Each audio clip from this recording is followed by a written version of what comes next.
हिरे माझा मितवा मालिकेच्या आजच्या भागामध्ये आपण पाहणार आहोत ऐश्वर्या आणि अर्णव हे दोघंही जण आता आईस्क्रीम घ्यायला आलेले असतात. तर जोपर्यंत अर्णव येत नाही तोपर्यंत आता तिने ऑर्डर दिलेली असते 10 कुल्फ्यांची. 10 कुल्फी मटका कुल्फी तिने आता सांगितलेली असते. मटका कुल्फीची ऑर्डर दिल्याबरोबर आता तिथे अर्णव आलेला असतो. ती आता अर्णवला सांगत असते की अर्णव सर, आपल्याला ना आता ही कुल्फी वेळेत घरी घेऊन जायची आहे, नाहीतर तुम्हालाही चांगलंच माहिती आहे की त्या कुल्फ्यांचं दूध होईल. आपल्याला काही त्याचं दूध बनवून खायचं नाही आहे. सो तुमच्या या स्पीडने घरी गेलो ना तर घरी पोचायला खूप जास्त वेळ लागेल. त्यापेक्षा मी काय म्हणते तुम्हाला ते ऐकताय का? तुम्ही मला गाडी चालवायला द्या. पण आता अर्णव ऐकत नसतो. अर्णव तिला सरळ बोलतो की नाही, बिलकुलही नाही, तुला मी गाडी चालवायला देणार नाही. मग आता अर्णवला ती म्हणत असते की काय बोलताय असं? अहो, तुम्हाला माहिती आहे ना, घरात सगळेजण असतील, आपली वाट बघत असतील, मग आपण त्यांना काय असंच उपाशी ठेवायचं आहे का? चला, मी चालवते गाडी. आणि असं बोलून ती आता त्याच्याकडनं गाडीची चावी घेते आणि मग ती सुसाट गाडी चालवायला बसते. मग त्यावेळेला ती अर्णवला टोमणासुद्धा मारते. अर्णवला ती आत्ता म्हणू लागते की बघा तुम्ही मला जरा जवळ घेऊनच बसा, म्हणजे कसं त्याच्यामध्ये तुम्हाला चान्सही मारता येईल, असंच ती आता टोमणा मारत बोलत असते. दुसरीकडे अंजली, मामा सगळेजण आता वाट बघत असतात की कधी एकदा यांना ही कुल्फी खायला भेटते. आणि त्याच वेळेला ते म्हणतसुद्धा असतात की यांना उगाचच पाठवलं आहे का? काय करावं यार ह्यांचं, अजूनही हे आलेले नाही आहेत म्हटल्यावर असं देखील आता म्हटलं जात असतं. तर दुसरीकडे मात्र आता आज रात्री काही कोजागिरी करायचं तुम्ही ठरवलं आहे का, असं देखील बोलणं आता सुरू असतं या वल्लरीचं. तर त्यावर वल्लरीला मामा बोलत असतो की अच्छा, तू आली आहेस, तर तू आली आहेस ना, तर खूप बरं वाटते बघ गं वल्लरी, असं बोलून मामा आता तिची मजा घेत असतो. मामा जेव्हा आता तिची मजा घेत असतो ना, तेव्हा आता हा राकेशसुद्धा तिथं आलेला असतो. आणि राकेश तिथे येऊन आता म्हणू लागतो की काय चाललंय, आज सगळेजण नाईट आऊट करतायत का? त्यावर नाही हो, आज आहे ना आम्ही ना मुद्दामून ना या दोघांनाही बाहेर पाठवले, या दोघांची भांडणं मिटायला हवीत ना, म्हणून आमचे प्रयत्न चाललेत. म्हणजेच काय, तर आम्ही ना त्यांना कुल्फी आणायला पाठवले. ही गोष्ट आता अंजली सांगू लागते. इकडे आता अर्णवचा जीव नुसता मुठीत असतो. तो कसा तरी तिकडनं पळत असतो, कारण त्याला आता भीती वाटत असते. इथे ईश्वरी जी आहे ती जोरजोरात गाडी चालवत असते, म्हणूनच तो घाबरून गेलेला असतो. ईश्वरीला असंच वाटत असतं की उगाच ना उशीर व्हायला नको ना, नाहीतर आईस्क्रीम वितळून जाईल. त्यासाठी तिचे प्रयत्न हे सुरू असतात. तर दुसरीकडे मात्र आता पाहायला मिळतं या दोघांना इतक्या रात्री बाहेर पाठवायची काय गरज होती, असं देखील आता म्हटलं जातं. मग आता या दोघांनाही बाहेर पाठवलं आहे, तर तुमचं काय जातं आहे हेच मामाला म्हणायचं असतं. आणि मग मामा त्याला म्हणत देखील असतो, ते दोघं नवरा बायको गेलेत, स्कूटीवरून गेलेत, त्यात काय, येतीलच इतक्यात. आणि आज बऱ्याच दिवसांनंतर सगळ्यांना मटका कुल्फी खायला भेटणार आहे, असं देखील आता मामा बोलत असतो. मामा जेव्हा या सगळ्या गोष्टी बोलतो तेव्हा मात्र आता अजून कशी आली नाही, बहुतेक आहे ना आज आपल्याला काही मटका कुल्फी खायला भेटतच नाही आहे, हाच विचार ना आता मात्र सुरू असतो. मग आता काय करायचं काय नाही हे काही देखील कळत नसतं. मग आता पर्याय नसतो. मग सगळीजण म्हणत असतात की चला बाबा, आपल्याला झोपायलाच जायला हवं. मग दुसरीकडे मात्र आता इकडे ही वल्लरी म्हणत असते की तुम्ही बसा इथे गोंधळ घालत, मला नाही बसायचं, मी कशाला उगाच इथं टाईमपास करू, मी जाते आपली. मग दुसरीकडे मात्र राकेश म्हणत असतो की जाऊ दे, आज इंदोरी जिलेबी नाही काय मिळाली तर काय झालं, इंदोरी मटका कुल्फी तर मिळेल. मग आता अंजलीसुद्धा म्हणते की काय हो तुमचं पण. दुसरीकडे आता अर्णवला ईश्वरी एकदम तुफान अशा स्पीडने घेऊन चाललेली असते. त्यामुळे अर्णवच्या चांगलीच कानात वगैरे हवा जात असते. मग आता दोघंही जण परफेक्ट अशा टायमिंगवर घरी येऊन पोचतात आणि सगळ्यांनाच एक एक करून मटका कुल्फी देतात. वरील सगळ्यांना देत असते. मग आता राकेशलाही मटका कुल्फी हवी असते. मग राकेशही ईश्वरीकडनं मटका कुल्फीची अपेक्षा करत असतो. म्हणजेच त्या निमित्ताने का होईना आता हात तर लावता येईल ना या ईश्वरीला, तिच्या हाताला, म्हणूनच त्याचे प्रयत्न सुरू असतात. इकडे आता मामासुद्धा वल्लरीची थोडी का होईना मजा घेतच असतो. मग आता राकेशही म्हणत असतो की मला नाही दिलं आहे, मलाही दे की आईस्क्रीम. मग आता अर्णव काय करतो, अर्णवच्या हातामध्ये जे आईस्क्रीम असतं ना ते आईस्क्रीम तो पुढे करतो आणि तो आता ते आईस्क्रीम इथे असणाऱ्या या राकेशला देतो. मग आता ईश्वरीकडचं जे आईस्क्रीम असतं ते मात्र ती आता अर्णवला देते आणि अशा पद्धतीने सगळीजणं आईस्क्रीम खायला सुरुवात करतात. आता त्यांच्या आईस्क्रीम खाताना सुद्धा छान अशा गप्पा रंगलेल्या असतात. म्हणजेच काय तर आज कित्येक वर्षानंतर आजीही म्हणते की हे असं आईस्क्रीम खायला भेटते. खरंच ना, आम्हाला वाटलंही नव्हतं एवढं छान हे आईस्क्रीम असेल, पण आज बऱ्याच दिवसानंतर खायला भेटलं, या निमित्ताने का होईना बरं वाटलं, असं देखील आता आजी बोलत असते. मग आता मामाला अजून एक आईस्क्रीम हवंच असतं. मग आता मामाला ईश्वरी म्हणत असते की काळजी करू नका मामा, मी एक्स्ट्राच आईस्क्रीम आणलेलंच आहे. त्याच वेळेला सगळ्यांच्या समोरच आता आजी बोलत असते की आता इथे सगळीजण आहेत ना, तर मी तुम्हा सगळ्यांना एक गोष्ट सांगते, म्हणजे ना आपण आहे ना लवकरात लवकर पुढच्याच आठवड्यात अंजलीचं डोहाळे जेवण घालून घेऊया, म्हणजे कसं ते एकंदरीत बरं पडेल ना, असं देखील म्हटलेलं असतं. हो ना, आता जेव्हा ताईचं बाळ येईल तेव्हा घरात एक वेगळीच चमक येईल ना, असाही विचार आता सुरू असतो. मग आता या सगळ्या ह्याच्यामध्ये ती लोक असतात. त्यातच आता अर्णव म्हणत असतो की ताईचं बाळ खरंच ना घरात ना एक नवी एनर्जी घेऊन येईल, वेगळाच काळ घेऊन येईल, असं देखील आता तो बोलत असतो. खरं तर हे सगळे टोमणे ना अर्णवचे या इथे असणाऱ्या या राकेशसाठी असतात. तर राकेश आता म्हणत असतो की इस बात में मुँह तो मीठा होना ही चाहिए, आणि असं बोलून तो मुद्दामूनच ना आता ईश्वरीकडनं तोंड गोड करण्याची अपेक्षा करत असतो. तर ईश्वरी मात्र आता ती जी आहे ती आता पाहतच राहते, पण अर्णवनेच त्याचं तोंड गोड केलेलं असतं. इकडे आता पुढे जाऊन कशा सगळ्या गोष्टी मॅनेज करायच्या याबद्दल चर्चा होत असतात. मग आता ईश्वरीसुद्धा म्हणत असते की मीही आहे, आपण मस्त ना डोहाळे जेवणाची तयारी करूया, असं त्यांचे एक एक प्लॅनिंग सुरू असतं. अर्णवचं लक्ष मात्र इथे असणाऱ्या या राकेशकडे असतं. अर्णवने आता ठरवलेलंच असतं ना या राकेशची कशी बोंब लावायची ते, आणि म्हणूनच ना त्या पूर्ण तयारीत तो असतो. जेव्हा तो ह्या सगळ्या तयारीत असतो ना तेव्हा तो राकेशकडे बघत असतो. तर राकेशचंही अर्णवकडे लक्ष असतं. अर्णव आणि राकेश एकमेकांकडे बघून हसत असतात. आणि खरंच ना ताईचं बाळ येईल ना तेव्हा घरामध्ये एक वेगळीच एनर्जी असेल, आणि तोपर्यंत तर सगळ्याच गोष्टींचे खुलासेही झालेले असतील, असाही विचार आता सुरू असतो. इकडे मात्र आता पाहायला मिळतं त्याच्या माइंडसेटमध्ये बऱ्याच गोष्टी त्याने ठेवलेल्या असतात.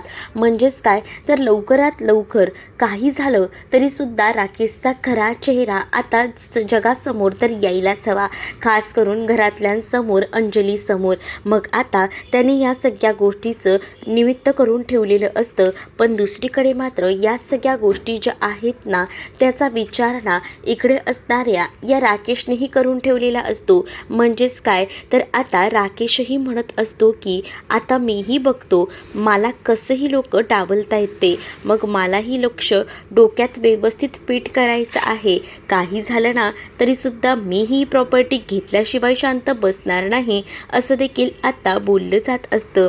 दुसरीकडे मात्र आता पाहायला मिळतं की नम्रता आणि आकाश बरोबर घरी येऊन पोचलेले असतात. पण गाडी जेव्हा दार ती उघडत असते तेव्हा ना तिला तिच्या हाताला असलेली बोटात असलेली अंगठी दिसते. मग ती विचार करत असते की ही अंगठी तर आता मी घरात कधी कोणालाही दाखवू शकत नाही असं ती आकाशला म्हणत असते. पण ती अंगठी ना तिला बोटातूनही काढवत नसते, कारण ती आकाशने तिच्या प्रेमाची कबुली देतच दिलेली होती.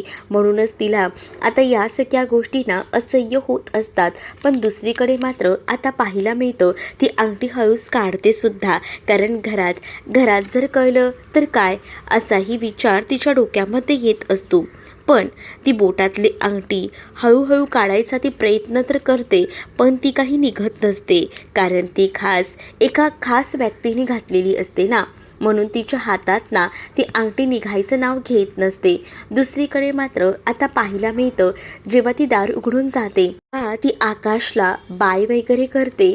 आकाशला जेव्हा ती बाय वगैरे करते तेव्हा आकाशही पुन्हा एकदा आपण भेटूया असंच तिला म्हणू लागतो. आणि आता दोघंही जण निरोप वगैरे घेतात आणि तिकडनं जायला निघतात. मग आता तिला त्याच्यापासून जराही लांब जायचं नसतं. आता सवय जी झालेली आहे तिला त्याची, आणि त्याचबरोबर आता त्याने प्रेमाची कबुलीही दिलेली आहे म्हटल्यावर आता ती अजूनच त्याच्याकडे ओढली जात असते. अगदीच त्याच्याजवळ ती खेचून आलेली असते. मग तीही विचार करते की काय करायचं डोक्यामध्ये काही मात्र सुचत नसतं. मग दुसरीकडे आता ती हळूहळू बाहेर येते, आणि जेव्हा ती बाहेर येते तेव्हा ती आता लांबूनच आकाशला बाय बाय सुद्धा करते. आकाशही घरी जायला निघतो तर नम्रता आता हळूच दबक्या पावलांनी घरी जाते. आधी ती बघते इकडे तिकडे कोणी आहे का, मला कोणी पाहत तर नाही आहे ना असाही विचार ना तिच्या डोक्यामध्ये येत असतो. मग ती बघते आजूबाजूला की नाही, कोणी सुद्धा नाही आहे. मग आता ती हळूच घरामध्ये येते आणि रूमचं मेन डोर लावून घेते. खरं तर ना आता इतक्या रात्री ही मेन डोर ओपनच ठेवून गेली होती की काय, काहीच कळत नाही बाबा या मालिकांमध्ये काय दाखवतात ते.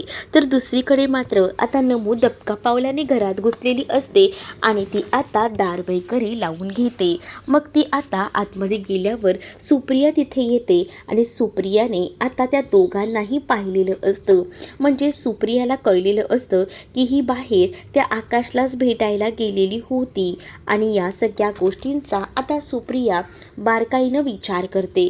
मग आता तिला समजतं की नम्रता जी आहे ती आकाशमध्ये पूर्णपणे गुंतून गेलेली आहे.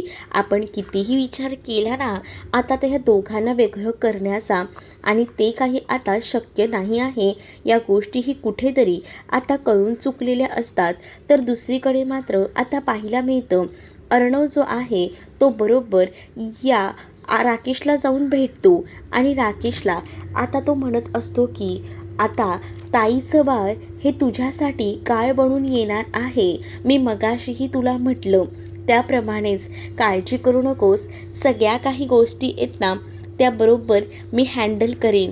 मग आता राकेशचंही म्हणणं असतं, राकेशही हसत असतो आणि तो बोलत असतो की ठीक आहे ना तू कर तुझ्या पद्धतीने. पण अर्णवचं असं म्हणणं असतं की तुला इतके दिवस मी फुकटात खायला दिलेलं आहे, पण इथून पुढे तुला मी जराही फुकट खाऊ घालणार नाही आहे. म्हणूनच तो आता विचार करतो की काही झालं तरी अंजली ताईसमोर याचं सत्य आणायचंच, आणि त्यामुळेच आता तो या सगळ्यामध्ये सत्य समोर आणायचं ठरवतो. म्हणूनच आता अर्णवने त्याला टोला तर लगावलेला असतो. पण दुसरीकडे मात्र आता पाहायला मिळतं राकेश जो आहे तो म्हणतो की चिंटुकल्या तुला काय करायचं आहे ना ते कर, पण मीही तितकाच हुशार आहे बघ चिंटुकल्या, कारण मीही बाळ यायच्या आधीच ना सगळी प्रॉपर्टी माझ्या नावावर करून घेतो, ते बघ कसं ते. असंही आता राकेशने माइंड गेम खेळून हे सगळं काही ठरवलेलं असतं, आणि त्याच्या डोक्यामध्ये आधी सगळ्या कल्पना फिट असतात, फक्त त्या कृतीत उतरवायच्या असतात. दुसऱ्या दिवशी सकाळी आता आजी आणि अंजली बोलत असतात तर अर्णवही तिथे आलेला असतो. अर्णव म्हणत असतो की चल ताई, मी तुझ्यासोबत हॉस्पिटलमध्ये येतो. अरे अर्णव, हे आले की मला घेऊन जातीलच की, कशाला तुझी कामं सोडून तू माझ्यासोबत येतोस, असं अंजली अर्णवला म्हणत असते. मग आता अंजलीला ईश्वरी म्हणते की नाही ताई, काय ना तुमच्या बाळाची प्रोग्रेस काय आहे ती तर समजायला हवी ना. अर्णव सर बरोबर बोलतायत, चला ऐका बरं आमचं. आणि असं बोलूनच ती आता तिला ऐकण्यासाठी भाग पाडते. आणि ऐक ना ताई, मलाही बाळ पाहायचं आहे, ती कशी दिसते कशी आहे ते बघायचं आहे. मग आता इकडे ईश्वरीही म्हणते की मीही येत आहे. मग अर्णव म्हणतो तुझी काय गरज आहे? काही गरज नाही आहे, मी माझ्या बहिणीला घेऊन चाललो आहे. मलाही माझा भाचा केवढा झाला आहे ना, तो काय काय करतो ना हे बघायचं आहे, त्यामुळे मीही येणार आहे. काय भाचा? भाचा नाही, भाची, मला मुलगी हवी आहे, काही झालं तरीसुद्धा. मग आता ईश्वरी आणि अर्णवमध्ये भांडणं रंगतात.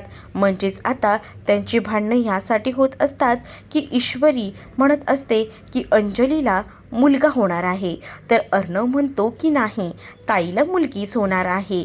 ताईसारखीच गोड, गुलाबी आणि त्याचसोबत छान अशा डोळ्यांची, ताईसारखेच डोळे मला त्या बाळाचे सुद्धा हवे आहेत, त्यामुळे ताईला मुलगीच होणार आहे आणि मलासुद्धा भाचीच हवी आहे. पण मला ना ताईंकडे बघून ना कळतं, मला ताईंच्या चेहऱ्यावरचा ग्लो बघितलाय ना तेव्हापासून माहिती आहे की आपल्या अंजली ताईंना ना मुलगाच होणार आहे. काय ग ईश्वरी, तुला कसे या सगळ्या गोष्टी माहिती? मामांनाही आता हा प्रश्न पडलेला असतो. तर मामा म्हणतात की मामा, ती काय ना ती एकदम लांबचं नातं सांगू लागते. म्हणजेच माझी मावशी, मावशीची मुलगी, मुलगीची आत्या, तिच्या प्रेग्नन्सीच्या वेळेला सुद्धा ना असाच ग्लो आला होता बघा मामा, एवढा मस्त ग्लो आला होता ना, आणि तिला ना मुलगाच झाला.